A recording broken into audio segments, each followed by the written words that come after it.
Good morning, everyone. I hope everyone is having an absolutely amazing day. So maybe I'm being a hater, but that's why I'm making this video, is because I don't want to be a hater, if that makes sense. I want you to convince me to read these popular books and series. Now, I have reasons for all of these as to why I would maybe consider reading them and why mainly I just kind of been avoiding them. This video will be organized as it will take the least amount of convincing to it will take the most amount of convincing, that I know that you're dying on that hill, that this is your favorite book, this is your favorite series, and you're gonna have to show me that hill. You're gonna have to show me the whole journey up to the hill, why you're standing on it forever. You're gonna have to tell me all of it, because I may not understand. And maybe that's the problem, is that I don't understand. So if you are coming to this video and you are a hater because these things are just popular, this is a safe space for you, and you can just go in the comments and maybe your mind will be changed, and hopefully my mind will be changed as well for these popular books and series. You never know, I may end up enjoying these books and series as much as you do. So like I said, we're going to start off with, it will take me the least amount of convincing, but I still need that convincing. Like, there are things that are holding me back that I'm just like, maybe I don't want to read it. Maybe I'm just avoiding it for, whatever reason. So the first on the list is Mistborn by Brandon Sanderson. Why I might consider reading it is because of Brandon Sanderson's concepts and his magic and the intricate things that he weaves within his stories. I think are very interesting from what I've heard. And I did read Elantris by Brandon Sanderson, and at the end of the day, I did enjoy the book, and I thought that there were things to the story, of course, I didn't like. It wasn't a perfect book. But there was a lot that I did like, and I thought that, what kept me reading it, even though I was upset about certain writing styles that he has and certain things he put in the story, I was so interested as to how things were going to play out that I just had to keep reading. And then also people's high opinion of Mistborn. A lot of adults have gotten into fantasy because of Mistborn specifically, and I think that says something about the series as a whole. And then that it is a part of the Cosmere, and I'm wondering if it is integral to the Cosmere, like I absolutely have to read it, because I do really want to read The Way of Kings and his main series in the Cosmere, because I hear that that's his best writing, and I want to give Brandon Sanderson like the best shot that I can. And then why I've been avoiding it is that I started it with my husband, and I did not give it a fair shot. Like, we read 75 pages together, and I don't know if he will continue, but I want to be convinced to give it an honest shot. It's just that there were things that he was already repeating within Vin's inner monologue that I was just like, I was so over it already. And he did a similar thing in Elantris where the main character, he kept talking about her height over and over and over again, and it's just like one of those things where it's not important to the story, nor is it a hard concept to understand. Now, if it is something about the magic system, then I understand. Or if it's something about a conflict, then I understand. If it is something that's more complex, like in Elantris when he's talking about the Round versus the Shroud, which I don't know why he had to make the names so similar, but he had to repeat it multiple times for me to differentiate between the two. Now, for Vin's inner monologue about how she feels about a certain person in her life, you can show me how she feels, maybe give me a little bit of inner monologue, but I don't need you to repeat the same thing over and over again, just saying it in slightly different ways, if even slightly different. And I hear that repetition is part of Brandon Sanderson's problem, and that's something that can really take me out of the story and really make me angry. And then also my friend read Mistborn, and I respect her opinion, and she gave me spoilers because at the time I was like, absolutely not gonna read Brandon Sanderson ever. Which that has obviously changed now, but her grievances with it and the way that she really disliked the main character and the things that she spoiled me on was like, oh wow, like I would be upset with that too. And she liked the first book until it started getting to the end where the main character was making her angry, and then the next book she did not finish. She just was like, no, I'm done with this series. And like, I respect her opinion, and I feel like I may have similar feelings to her, but still I want to be convinced to read it. So let me know why I should read it. Tell me, because I want to know. Next is Malazan, or Malazan, from Steven Erikson. Why I might consider reading this is that I hear so many great things about this. I've heard a lot of people on this platform say that the last book in the series is their absolute favorite book of all time. This is their favorite series of all time, and they've read series that I really enjoy and series that I really think that I'm going to enjoy. Like, as you can see on my shelf, I have a lot of epic high fantasy, and that's something that I really tend to lean towards. And some of these I've read, some of these I have not. And I think that this may fit in. However, well, before I get into the howevers, it sounds very complex, and a lot of people are very emotionally attached to this story, and I think that that is great. Like, for an author to be able to invoke such strong, visceral emotions out of you takes a lot of talent. And why I've been avoiding it is basically for the same reasons of it being complex and long. A lot of people will warn you about how confusing the first couple books is and how it takes you a couple books to get really into the series. And I'm just thinking, I'm kind of a busy person and my memory is not the best. If you watch my other videos, then you know why. But like, it could take me many months to read, a couple books, especially if I'm reading other things in between. And it seems like Malazan doesn't really give you that space to be able to read it over a longer period of time, because you need more information, like you need to stay on top of it. And then I feel like one thing that I want changed, one of the things that I really want for people to come in the comments and tell me is, a lot of people can't tell you a lot about it because they're like, oh, well, there's spoilers, like you're supposed to be confused. And I feel like there's not a lot that they can tell me that really gets me super interested in it. So I really want you to go in the comment and change that. Let's move on to something that is a bit different from all the rest of these on this list. And you can absolutely recommend anything else that you think would be interesting to me or that you really love that may be out of my comfort zone. This is something that is kind of out of my comfort zone, and that's One Piece. Why I might consider reading it is because it is a fantasy with pirates. And that sounds pretty awesome to me. And that it's funny, and it's epic, and that it's deep as well. It's really popular right now because of the show and the anime and everything like that, but I really want to read the manga. I really want to read the original source content. I used to read manga and watch anime when I was younger, and I kind of strayed away from it because the way that women were portrayed started to make me very uncomfortable. And I feel like I especially noticed it after I joined the Marine Corps for some reason. Like, it really just stuck out to me, and I went through some things where I was like, okay, I don't want to see super grotesque things.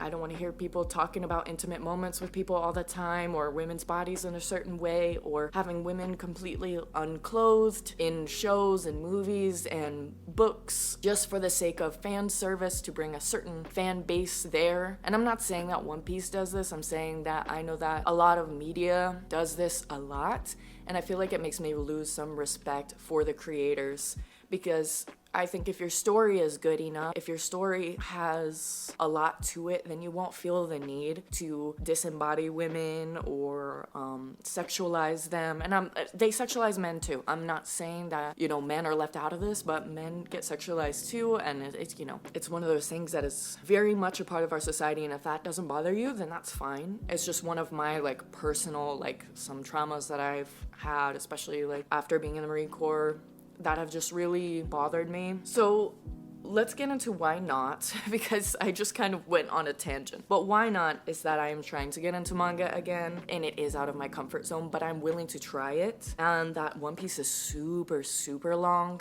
And now that I have a Kindle, I am more willing to read manga because I can borrow it from the library versus having to buy the books physically or borrow them from the library physically and have to keep going back and forth. Where I have the e-reader, it can just get sent to me. That's very convenient. And then obviously I put in the sexualization of women as well. And I have heard that One Piece doesn't really do it that often, but I really want to be convinced as to why to read One Piece, because I don't really know that much about it other than it's a fantasy with pirates.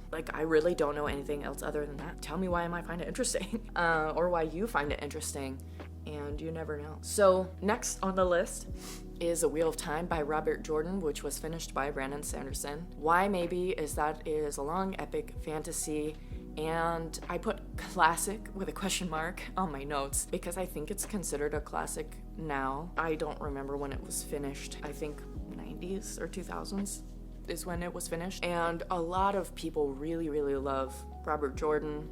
And of course, this is what jump-started Brandon Sanderson's career, really at least helped jumpstart the career. And I like the idea of complex fantasies. I feel like I haven't read a lot. I'm not very well read in the genre yet, but that's the plan. You know, that's part of the reason for me making this video, so people can convince me, so I can make myself be better read. So let's just go ahead into why not. One obvious reason is that a lot of a fan base really pushes people away when they say, oh yeah, the slog, you have to get through 2 or 3 books, like somewhere in the middle of the series that, you know, they don't like at all. And I feel like, are these books important to the story?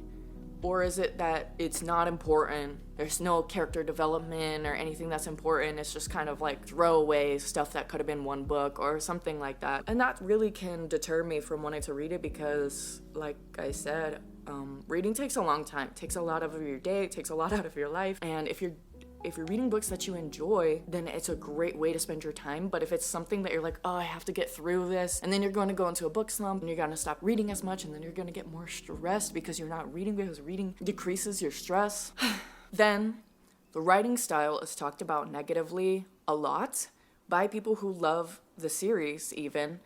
Just the descriptions are kind of overwhelming. That I think that there's also repetitive stuff within Robert Jordan's writing as well, and people say that it improves with Brandon Sanderson's writing, which when you hear me talk about how I haven't particularly liked what I've seen of Brandon Sanderson's writing style, and his best writing style is supposed to be within The Way of Kings, it's also going to deter me. And then probably one of my main things is that there's women essay of men, and it's not something I necessarily want to read about. It's something that could remind me of things that I don't want to think about anymore, sort of situation. And as long as it is not deeply described or talked about a lot, then I'm okay with that. I just don't really want to read about intimate moments between other people, and I don't want to call them romantic because I wouldn't say that you should romanticize essay in any way. And you know, so I just don't want to read like raunchy things. That's not really my forte, and if that's like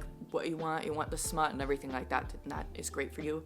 It's just something that's not for me. So I don't know how much it's described or how often it is talked about. So if you could drop that down in the comments and let me know, why you love Wheel of Time so much, or maybe why you don't like Wheel of Time, and you think, yeah, you shouldn't read it. Like, let me know. And let's all be nice in the comments, okay? Because I'm not trying to do this to bash on any of these series. I'm honestly just trying to come out here and be like, hey, tell me to read this. Tell me why you love it and why I should read it. Okay, I'm gonna stop repeating that now because alright, A Song of Ice and Fire by George R.R. Martin. A lot of people know it by the Game of Thrones TV adaptation. So let's just start off with why I might consider reading it. Epic fantasy, complex, classic. It's beloved by many people. You're seeing a pattern here. I do not care that it's unfinished. So the reason why I'm avoiding it is because of the sexual content. And I know that in the book, there's more fade to black, meaning that it's more so alluded to, like, oh, they're about to go and do this, but they're not describing it deeply. Whereas in the show, it's gratuitous. And then obviously SA is also within this book. And then incest. That is not something I really want to read about at all. So, and I know that it's like a different time period sort of thing, but it's still gonna make me uncomfortable, you know? It's still gonna make me uncomfortable. But if you can tell me why it's so great, because I think people are so emotionally attached to the series as well, and that really makes me want to read it, you know? Alright, so next on this list is another thing that is out of my comfort zone, and it is The Dark Tower by Stephen King. Why maybe is that it's a different take on fantasy, and that Stephen King is obviously a well-renowned author. Why I have avoided reading this is because I really don't know much about it. Like, I feel like people haven't told me much about it. I haven't seen much about it on YouTube, and that Stephen King describes nasty body functions a lot, and that he also has a bad reputation within all of his books. Not that it is in every book, but in general, it is an issue that he describes sexual content involving children, and that is something that I feel like I cannot get past. There are certain things in books that me as a person, I cannot get past and continue reading. Whereas I know other people can be like, oh, okay, this isn't important to the story, like, this is fake, made up, whatever. You know, we'll just move past it and, oh, yay, he's still my favorite author.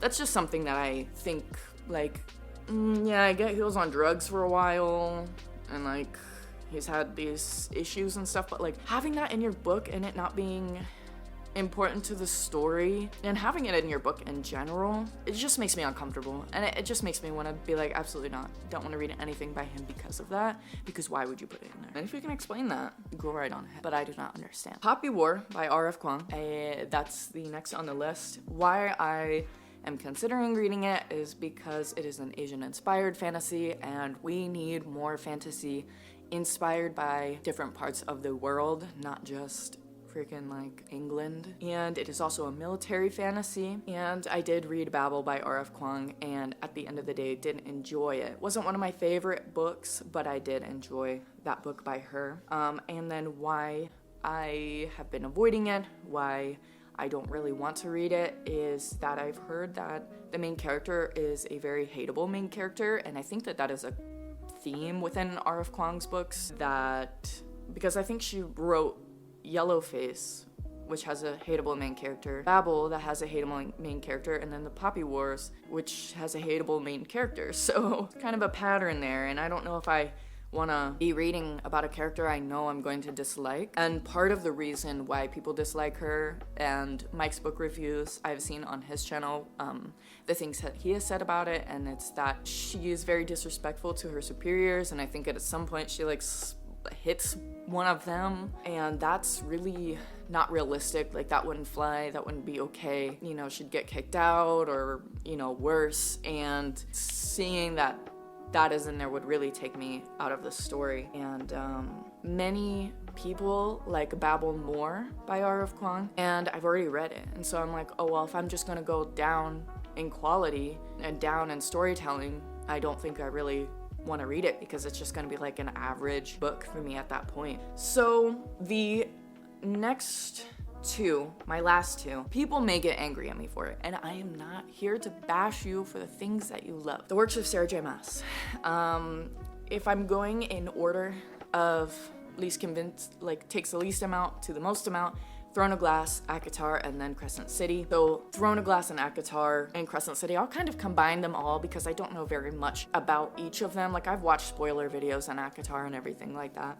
So Crescent City, I don't have any reasons as to why I would really want to read it, other than it's just a part of the other series. The concepts seem good in Throne of Glass, and people say that it is better written than ACOTAR, and so that's why I would consider reading that one above ACOTAR. And then ACOTAR, my friends want someone to send the memes to, and I can respect that. I can read it for the memes, so that we can have something to talk about, because at the end of the day, I love reading for my escapism, for entertainment, and also for the community aspect that reading can bring. And then I feel like these books, especially probably ACOTAR, they have a Twilight sort of entertainment. And what I mean by that is, like, I'll watch the Twilight movies with my friends to kind of like make fun of them, but they're still entertaining, but you know that they're not the best movies ever. They're not written very well. It makes you cringe, like that sort of entertainment. I feel like that's what ACOTAR is, or at least how I would perceive it. And then let's go ahead and go into why I have been avoiding it.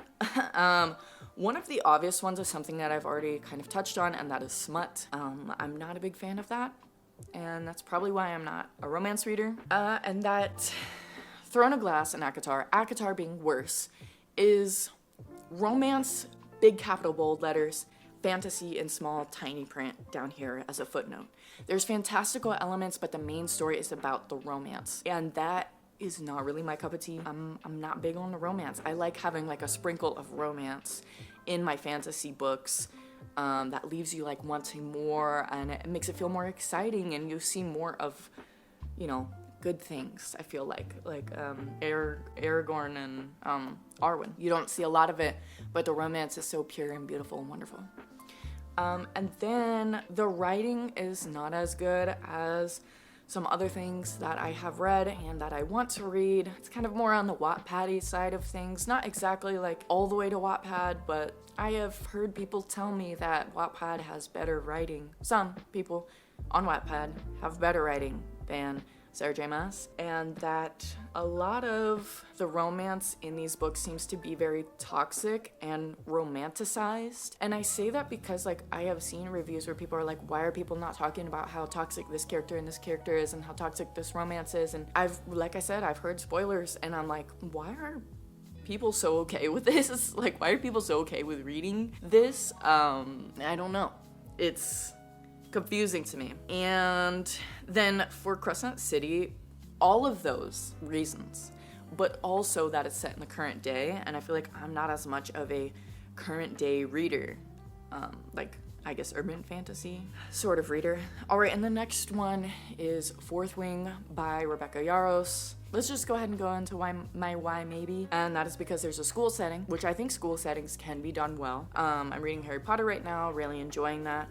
And then dragons are cool, obviously. And that I think that also this could be like a Twilight entertainment where there's some cringy stuff, but that you're still entertained at the end of the day. But I did want to talk about my why not, and I am not, like I said, not trying to bash anybody, okay? Like, let's not go crazy, but the writing is something that I feel like I will not be able to get past. So when the author is describing the male main character, I guess, she describes them as flaming hot, period, scorching hot, period, gets you into trouble and you like it, with hyphens in between each word, level hot, period. I just can't with that, you know? I just can't.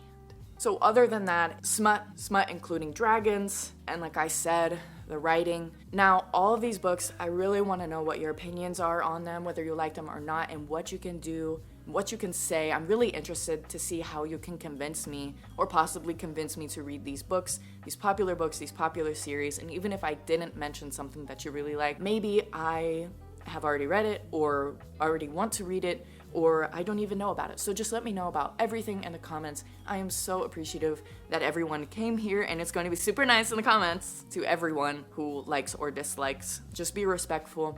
That's all I ask. And yeah, I hope y'all have a blessed day, and I don't know, that you enjoy reading. All right, I will see y'all soon.